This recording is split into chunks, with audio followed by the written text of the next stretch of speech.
ರಾಯಚೂರು ಕಾಂಗ್ರೆಸ್ ಕಾರ್ಮಿಕ ವಿಭಾಗ ಜಿಲ್ಲಾ ಮಹಿಳಾ ಸಮಿತಿ ಅಧ್ಯಕ್ಷರಾಗಿ ನಾಗರತ್ನ ಅವರು ನೇಮಕವಾಗಿದ್ದು, ಕಾರ್ಮಿಕ ವಿಭಾಗದ ಜಿಲ್ಲಾಧ್ಯಕ್ಷರಾದ ಎ ಉರ್ಕುಂದಪ್ಪ ಅವರು ಇವರನ್ನು ನೇಮಿಸಿ ಇಂದು ಆದೇಶ ಪತ್ರ ನೀಡಿದರು. ತಕ್ಷಣ ಪಕ್ಷದ ಸಂಘಟನೆಯಲ್ಲಿ ತೊಡಗುವಂತೆ ಮತ್ತು ಪಕ್ಷದ ತತ್ವ ಸಿದ್ಧಾಂತಗಳನ್ನು ಪಾಲಿಸುವಂತೆ ಸೂಚನೆ ಕೊಟ್ಟಿದ್ದಾರೆ. ಜಿಲ್ಲಾ ಕಾಂಗ್ರೆಸ್ ಕಚೇರಿಯಲ್ಲಿ ಜಿಲ್ಲಾ ಕಾರ್ಮಿಕ ಘಟಕಕ್ಕೆ ನೇಮಕವಾದ ವಿವಿಧ ಪದಾಧಿಕಾರಿಗಳಿಗೆ ಆದೇಶ ಪತ್ರ ವಿತರಣೆ ಕಾರ್ಯಕ್ರಮ ನಡೆಯಿತು. ಮುಖ್ಯ ಅತಿಥಿಗಳಾಗಿ ರಾಜ್ಯ ಕಾರ್ಮಿಕ ವಿಭಾಗದ ಜಂಟಿ ಕಾರ್ಯದರ್ಶಿ ಶಿವರಂಜನಿ ಅವರು ಆಗಮಿಸಿದ್ದರು. ಅವರು ಈ ಸಂದರ್ಭದಲ್ಲಿ ಮಾತನಾಡಿ, ಕಾರ್ಮಿಕ ವಿಭಾಗದ ರಾಯಚೂರು ಜಿಲ್ಲಾಧ್ಯಕ್ಷ ಉರ್ಕುಂದಪ್ಪ ಅವರು ಬಹಳ ಕ್ರಿಯಾಶೀಲವಾಗಿ ಪಕ್ಷ ಸಂಘಟನೆಯಲ್ಲಿ ತೊಡಗಿದ್ದಾರೆ.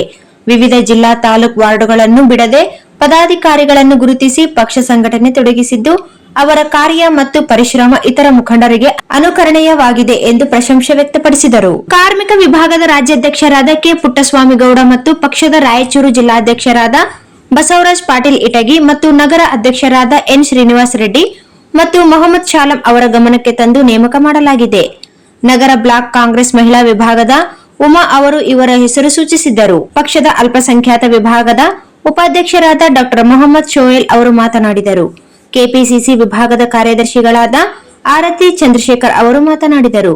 ಈ ಸಂದರ್ಭದಲ್ಲಿ ಪಕ್ಷದ ಜಿಲ್ಲಾ ಪದಾಧಿಕಾರಿಗಳು, ಮಹಿಳಾ ಘಟಕದ ಪದಾಧಿಕಾರಿಗಳು ಮತ್ತು ಕಾರ್ಯಕರ್ತರು ಹೆಚ್ಚಿನ ಸಂಖ್ಯೆಯಲ್ಲಿ ಭಾಗವಹಿಸಿ ಕಾರ್ಯಕ್ರಮ ಯಶಸ್ವಿಗೊಳಿಸಿದರು.